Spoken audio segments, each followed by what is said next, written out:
ઉત્તર ગુજરાતના સૌથી મહત્વના ગણાતા મહેસાણાથી મુંબઈની દૈનિક હવાઈ સેવા શરૂ કરવાની માંગ પ્રબળ બની છે।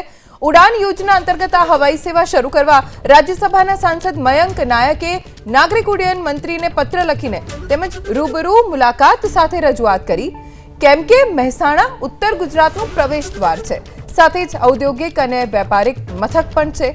આ સંજોગોમાં જો મહેસાણાથી મુંબઈની હવાઈ સેવા શરૂ થાય તો માત્ર મહેસાણા જ નહીં પરંતુ બનાસકાંઠા અને પાટણ જિલ્લાના વેપારીઓ અને ઉદ્યોગપતિઓને તેનો લાભ મળી શકે છે।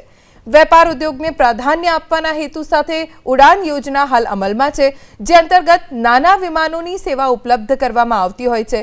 મહેસાણામાં હવાઈ પટ્ટી સાથેનું એરપોર્ટ પણ છે। આ સંજોગોમાં આ સેવાને સત્વરે શરૂ કરવા કેન્દ્ર સરકારનો સકારાત્મક અભિપ્રાય પ્રેરક સાબિત થઈ શકે છે।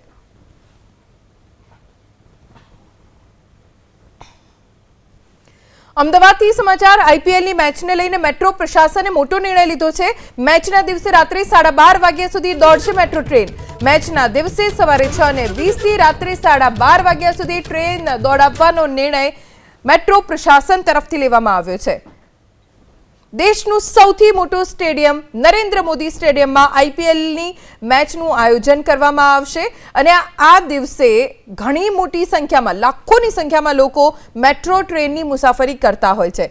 એટલે જ મેટ્રો પ્રશાસન તરફથી નિર્ણય લેવામાં આવ્યો છે કે સવારે 6:20 વાગ્યાથી લઈને રાત્રે 12:30 વાગ્યા સુધી મેટ્રો ટ્રેન દિવસભર દોડશે।